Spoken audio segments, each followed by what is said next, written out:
баргандан дагы максатыбыз. Бир поездге түштүң да, кетип атасың, кетип жатасың, анан комфорт, эме бар, жата турган бөлмө бар, жууна турган бөлмө бар, тамак аш бар.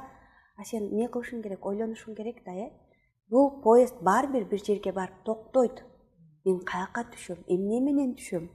Ал жакта кандай акча иштетилет деп ойлошуң керек болгондой, бул жерден ушунча адам кетип жатат, демек мен деле калбайм. Мен неге келдим? Ушунча мен Кудаймын деген фараон эч нерсе алып кете албаптыр. Мен эмне алып кете алам деп акылы бар адам ойлоп, жана Аллах Таала бир аятта айтат да, кечиресиз, кичине теманы бурганга тура келди неме. Аллах Таала жанагы диалогто дагы биз адам атанын жана анын балдарынын белинен бүт урпактарды зар аламында белинен чыгарып туруп, аласту би раббикум, мен силердин Раббиңер эмесминби деп өзүн тааныштырган. Ошондо ашхадахум аля анфусихим, өздөрүнү күбө кылып туруп, эртең кыямат күнү ой биз билбей калдык деп айтпаш үчүн, мен Кудайыңармынбы, Раббиңер, эгеңерминби дегенде, ооба биз сен биздин кожоюн эгебизсиң деп, бала деп жооп бергенбиз да. Бирок бүгүн эсибизде жок. Ошол нерсе кана мен эстей албай жатам го десе, ал мезгилде биз зар аламында болгонбуз. Ал мезгилде биз рух аламында болгонбуз. Биздин денебиз, кулагыбыз, эске тутумубуз, акылыбыз, мээбиз, эч нерсебиз жок болгондо эстей турган. Бирок биздин жүрөгүбүз, рухубузда ал запись бар. Бекеринен эч бир кудайлап алган адам каттуу коркуп кеткенде, Кудай дейт. Каяктан айтып жатат? Каттуу ооруганыңда, о Кудай деп жалынып каласың. Балаңа бир нерсе болсо, о Кудай шунун өмүрүн сактап бер деп, эч Кудайды эстебегендер сактап калат. Каяктан? Бул анын рухунда запись бар да. Алла менен жолукканда, Алла менен ушул диалогторду өткөргөндө. Эми бул дүйнөгө келип, Аллах Таала бизге жашоону жеңил кылгысы келип, жөн эле жаратып койбостон, Аллах Таала бизди ушундай бир урмат, сыйлуу, макулук кылып, тандоону берип, эркиндикти берип, мейли сен ниет кылсаң мен жаратып берем.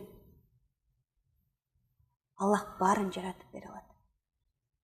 Кээде разы болуп жаратып берет, кээде жаман ойлоруңду разы болбосо дагы адилеттүүлүгү менен жаратып берет да. Ошол жерде эми Алла Тааланын 99 ысымы, биз ушунчалык ушул 99 ысымды үйрөнсөк, бул дагы акыйда маселеси, акыйда илимин үйрөнсөк устаздардан, биздин жашообуз ушунчалык жеңилдейт эле да. Көптөгөн кыйынчылыктардан чыкканга жол табат элек. Бүгүнкү күндөгү стресстен чыккандар жол табат элек. Алланын 99 ысымы бул ысым жана сыфаттары. 99 деп пайгамбарыбыз саллаллаху алейхи ва саллям хадисте, жанагы сиз айткан хадисте айтып, аягында 99 ысымды эсептеген. Мунун кээ бири Куранда жок, мисалы Аль-Кабит, Аль-Басит деген ысымдары Куранда. Бул ысым жок, бирок сыфаттары этиш менен берилген. Көп жерде берилген да. Ошонун пайгамбарыбыздын хадисине таянып туруп 99 дейбиз, бирок алымдар мындан көп дейт. Биз мындай не кылганыбыз 99 пайгамбардын хадисинен жыйнаганыбыз. Бул ысымдарды жаттаса бейишке кирет дегени, бул ысымдарды жөн эле жаттап койбой. Бул ысымдарды жөн эле Ар-Рахман Ар-Рахим Аль-Малик Аль-Кудус Ас-Салам Аль-Мумин Аль-Мухеймин оюнда башка нерсе болуп айтканда, бул пайда бербеши мүмкүн. Сен отуруп ал эле, мен азыр жуунам десем эле, кана мен душка барышым керек, сууга турушум керек турабы? Мен жуунуп калбагандай жөн эле айта берген болбойт да, түшүнүш керек. Ошондо пайгамбардын хадисин чечмелегенде алымдар айтат, муну жаттап дейт, түшүнүп, ар бир ысымды айтканда жүрөгүнөн өткөрүп туруп, ишенип туруп айтканда дуалары толук кабыл болот экен. Иншаллах бейишке кирет экен бул адам дейт да. Ошол Аллах разы болсын, өте сонун. Эми устаза ушул ысым сыпаттардан өзүңүз бир мындай биз үчүн маанилүү ар бир эми иншаллах 99 ысымдын өзү эле канчалык маанилүү го. Эми биз азыр 1 сааттын аралыгында чындыгында бул теманы толук түрдө жеткиргенге аракет кылабыз. Ошондуктан сиз бизге эң маанилүү болгон дагы бир 2-3 сыпаттардан токтолуп бизге айтып берсеңиз жакшы болот. Башындагы эле баарыбыз элдердин көбү жаттаган сыфаттарга токтолуп кетсек, Аллах Тааланын сыфаттары бар сонунда. Мисалы, Аль-Фаттах деген ачуучу. Бардык эшиктерди, чексиз эшиктерди ачуучу деген сөз. Бир бай болуптур да, анан бирөө жаза кылып, аны камаптыр. Анан баягы падыша көргөнү кириптир да, анын бөлмөсүнө, камалган бөлмөсүнө кириптир да, мени кечирчи деп жалыныптыр да баягы. Десе, макул, ушул бөлмөдө бир жол бар, сен дейт, чыгып кете алсаң, мен бир жерди ачып койгом, чыгып кете бер, менин эмелерим кармабайт сени, бошсуң дейт. Тапсаң чыгып кет дейт. Жанагы отуруп алып туруп, дубалды тешет, потолокту тешет, оюп көрөт, жерди казат, таң аткыча издеп таппайт да. Таң аткандан кийин, жер жарыгандан кийин жанагы падыша келип, эмнеге кетпедиң десе, тапкан жокмун дейт. Кара дейт, казып салдым, оюп салдым, эчтеке туңгуюк жок дегенде, а мен дейт, өзүм чыккан эшикти эле ачып кеттим эле го дейт да. Ошону эле менин артымдан чыксаң кетмексиң сен дейт. Ошол сыяктуу эле биз ушундай оңой жол турса, кыздар, Аллах турса. Бая бүгүнкү күндө өзүңдү таап, өзүңдү сүй дейт го. Өзүңдү сүйүү бул өзүңдүн ким экениңди таануу. Өзүңдү сүйүү жакшы жеген, жакшы кийген эмес. Өзүңдү сүйүү бул өзүңдүн ким экениңди табуу да. Өзүңдү аябай эле болду, Кудай кечирбейт деп жазалабоо өзүңдү сүйүү. Өзүңдү Кудайдын урмат сыйлуу кылып жараткан жердеги макулук экениңди түшүнүү, сени жаратканды таап, өзүңдүн мүмкүнчүлүгүң, чектөөлөрүңдү билип алуу, бул өзүңдү сыйлоо, өзүңдү урматтоо да.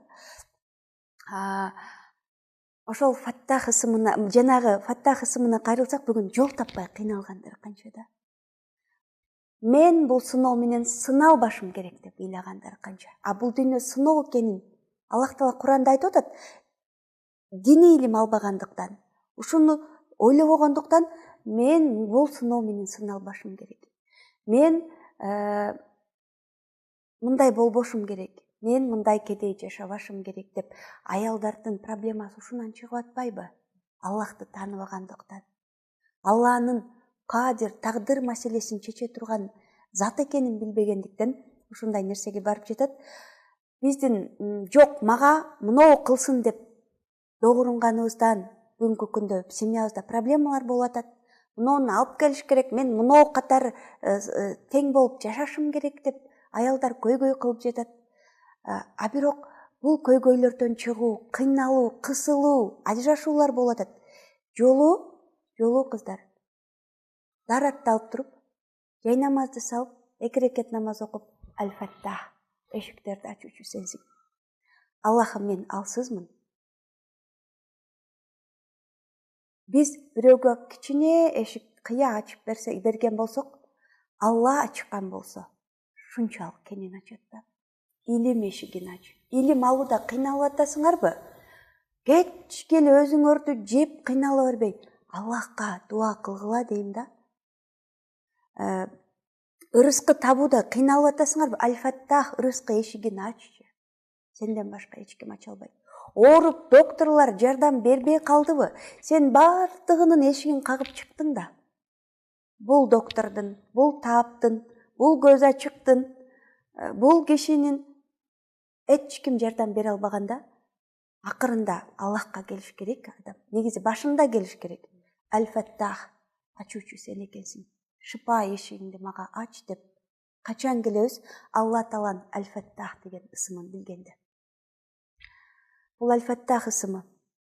Анан бүгүнкү күндө биз аялдардын көйгөйү, неге менин ырыскым аз дейбиз да.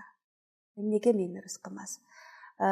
Неге баланчыдай жашабайм? Неге сен баланчыдай алып келбейсиң? Дегенде Бирок Куранда бардык нерсеге жооп бар да. Субханалла. Азыр психосоматиктер деле келип, ДНКңда мындай болгон, гениңде мындай болгон дегени менен чечим каякта? Чечим только Куранга кайтып карап турсаң, ошолордун сабактарын карасаң деле, Куранга кайтып өзүңдү таануу, Алла Тааланын кадыр ошол нерсени да оңдоп койгонго дегенине ишенүү да, субханалла. Ошондо бир көп ооруларды, көп суроолорго Куран жооп бербесе, башка нерсе жооп бере албай калды да.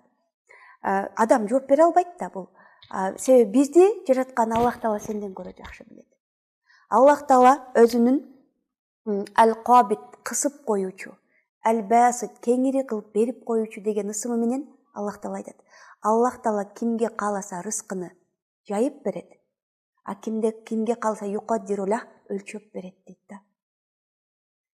Ушуну билгенде, Аллах Таала Кабит кысып коюучу ысым менен мага өлчөп бериптир дейт да. Эмнеге Аллах Таала өлчөп берет? Эмнеге? Эмнеге өлчөп берет? Алла Таала бизге чексиз бергенге кадыр зат го. Туурабы? Эмнеге өлчөп берет да? Эмнеге сен мага бербейсиң дегендер бар Кудайга. Эмнеге мага бүгүн өлчөп берип койдуң, сен бере алсаң деп док кылгандар бар, Сиз кызыңызга эмнеге конфетти өлчөп бересиз? Анткени дегенде анын тиштери кадимкидей курчап кетет, ден соолугуна зыян болот, тамактары ооруйт. Ошон үчүн дагы жок, бул бүгүн бирөөнү эле жесе, же болбосо экөөнү эле жесе болот деп ченемди бергенге туура келет да. Сизди сараң десек болобу ошол учурда? Жок, сараң деп айта албайбыз. Анткени дегенде биз балабыздын ден соолугуна кам көрүп атабыз да. Сиз негизи бир күндө 1 килограмм конфет бергенге кудуретиңиз жете беле? Жетет эле. Бул баары балаңызды сүйгөн үчүн, кам көргөн үчүн болуп аткандай, Аллах Тааланын дагы ар бир иши хикмат менен. Аллах Тааланын ар бир чечими хикмат менен. Аллах Таала сизге өлчөп бергени, демек сизге азыр ошол өлчөм жакшы. Сиздин кембагал болсоңуз, кембагал болуп турганыңыз жакшы. Байга байдын бай болуп турганы, демек Аллах Таала тандап берди. Бирок кээ бир адамдарга Аллах Таала ченемсиз бергени истидрач болушу мүмкүн. Мындай өтө өзүнөн кетирип туруп, катуу кулатуу.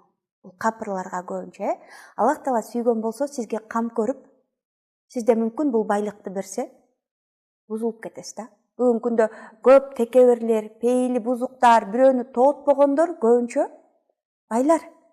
Туурабы? Көзүнө эчтеке көрүнбөй калгандар.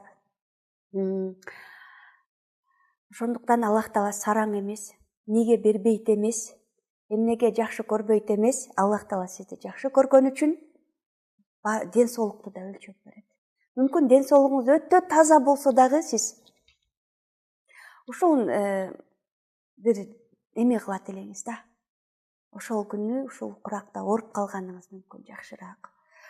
Ошондуктан Аллага эмнеге анттиң деген суроо берилбейт. Аллах Таала каалаганын кылуучу. Биз тандообузга, аманатты канчалык аткарганыбызга карата эме кылабыз да, мамиле кылабыз. Эми сүйлөйүн десем көп, сүйлөй берейинби?